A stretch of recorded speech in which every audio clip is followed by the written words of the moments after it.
Hello everyone, hope all of you are doing well. In today's session, we are going to discuss a different sonnet by Edmund Spenser, that is Sonnet 77. Prior to this video, I have covered two more sonnets by Edmund Spenser that belongs to his famous collection of sonnets, that is Amoretti. And I have covered Sonnet 34 and Sonnet 67 that is included in your MEG British 1 poetry syllabus. So in this regard, today is the third particular session in this regard that is included in your syllabus, and it's important from your examination perspective. So in today's session, first of all, we'll understand the entire sonnet line by line, and eventually we'll discuss about some important myths and in some important biblical connections that Edmund Spenser has mentioned in this particular sonnet. So before we go to the sonnet, it's very important to understand some of the key points of this particular sonnet. In that regard, let us first of all understand what is the rhyme scheme of this particular sonnet. So the rhyme scheme of this sonnet is AB, AB.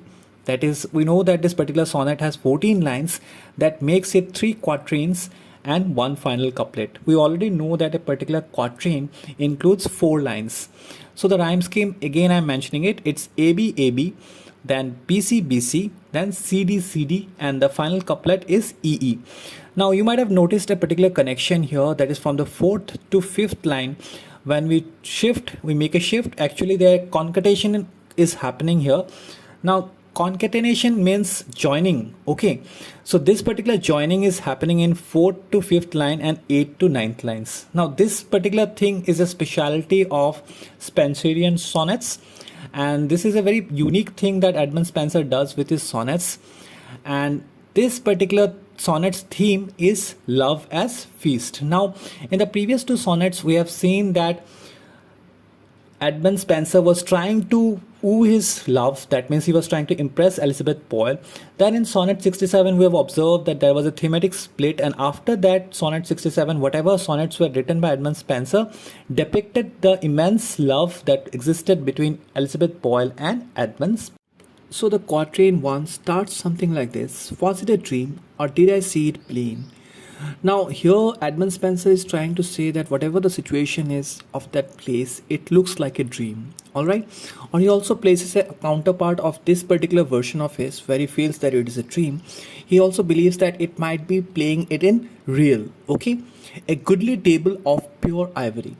The next line we can imagine as a viewer and as a reader, Edmund Spenser is trying to make us believe that there is a goodly table which is made of pure ivory. Now we all know that ivory is a very expensive material, and that entire table is made out of ivory, all spread with junkets fit to entertain the greatest prince with pompous royalty.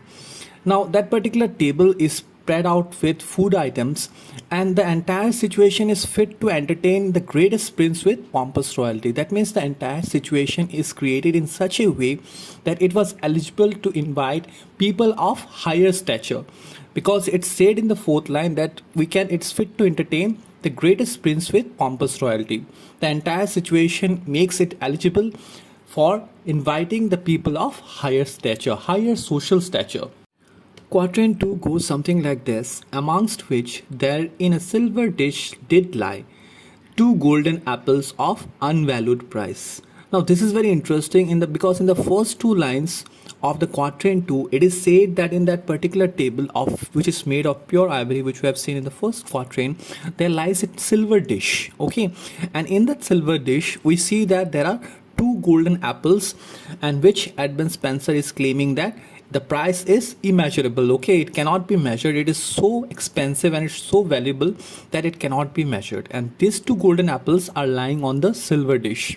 So you can just imagine the entire situation: a particular table which is made out of pure ivory, and on that particular table there is it is spread with junkets, and on that table we also have a silver dish, and on that silver dish we have 2 golden apples. Now the 3rd and the 4th line gives us a Greek reference, so let us go to it.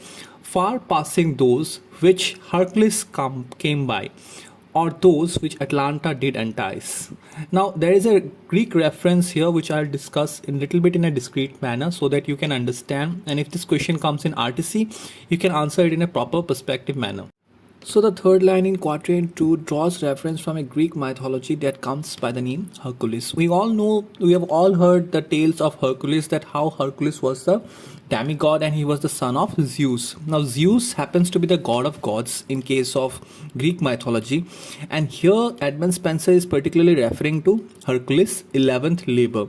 Okay, now 11th labor, when I say labors, you have to understand that Hercules was entitled with some task, very impossible task, and he actually went ahead and he spent 8 years or more than that in order to complete those tasks, in order to prove that he was worthy. Okay, now 11th labor, in the 11th labor, Hercules was actually asked to collect the apples of Hesperides. Okay, now here what happens, a character named Eurystheus commanded Hercules to bring him golden apples which belonged to Zeus, king of gods.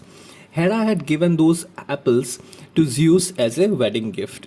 Now here a very interesting fact that I want to tell you, that Hera happens to be the second wife of Zeus and she despised Hercules. Okay, so since Hera has given these apples to Zeus, it was quite obvious that she won't let Hercules to win. Okay, now here by making this reference, Edmund Spenser is trying to mention that the apples, the golden apples that were present in the silver dish on that ivory table, was far more superior than the apples that Hercules was looking for.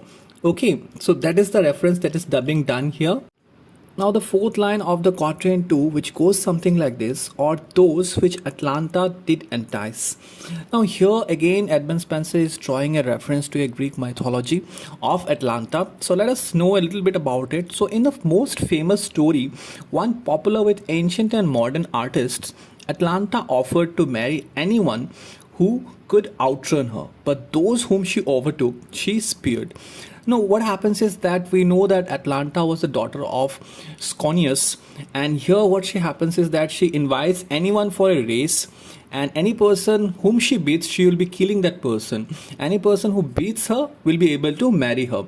So in one of such that race, what happens is a character named Hippomenes or Milanian was given 3 of the golden apples of the Hesperides by the goddess Aphrodite. Now, a goddess is there in Greek mythology that is goes by the name Aphrodite. That particular god gives 3 golden apples of Hesperides to Milanian.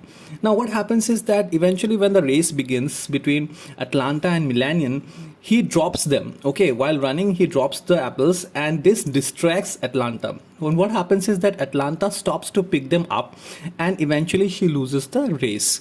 So here, what is the reference that Edmund Spenser is trying to bring is that eventually the apples that was mentioned by Edmund Spenser, that was 2 golden apples that was kept in the silver dish, is more tempting. Okay, it's more attractive than the apples that Atalanta, she longed for. That means in the race she waited and she paused in order to pick up the apples of Hesperides. So he's drawing comparison to these 2 events by saying that this particular apples, the golden apples that were kept in the silver dish, was as far as the apples of Hesperides. Now the quatrain 3 starts with exceeding sweet yet void of sinful vice. Now here Edmund Spenser is talking about the 2 golden apples that he just mentioned in quatrain 2 and saying that these 2 particular apples are very much sweet, okay, I think which cannot be imagined by human beings, but again at the same time it is very much void of sinful vice. That means it is devoid, it means there is no presence of any sin there, okay, that many sought, yet none could ever taste. Now, this particular taste is something which many people are looking after, but not everybody can get it. Okay, sweet fruit of pleasure bought from paradise by love himself, and in his garden placed. Now, here you have to understand that the reference has been made to a biblical connection here. Let me explain you that the Edmund Spenser is drawing again reference to a biblical event where Adam and Eve were outcasted. Okay, they're thrown away from the eternal garden by God because they violated the one rule that God asked them to follow. That means not to break the apples of the tree. Okay. So what happens is that Adam and Eve were punished for that. They were cursed and they became human beings, and eventually the race of humans started, and that was with the corruption. Okay, so that is a biblical story that is there, and because they couldn't resist the temptation, Adam and Eve were eventually thrown away and they were cast away from heaven because they couldn't resist the temptation that the apple brought, and eventually they ate it. Okay, so that is the biblical connection that was being referred here by Edmund Spenser, and he's been saying that this particular apple, that the two golden apples are extremely sweet and it is very much devoid of any sinful vice, and also that this particular taste, that everybody is after this taste but not many people, yet no one could ever taste it. Okay, now here the reference is actually made to his love, that is Elizabeth Boyle. Now here Edmund Spenser is trying to say that she had many suitors, okay, but no one could eventually impress her. Alright, getting the point. Now in a some way he is actually giving a tribute to the beauty of Elizabeth Boyle, that so many suitors were after her but she was not interested in them. Okay, sweet fruit of pleasure brought from paradise by love himself. Here we are getting a reference, as I told you, the biblical reference. By love himself is the goddess of love, okay, in his garden place.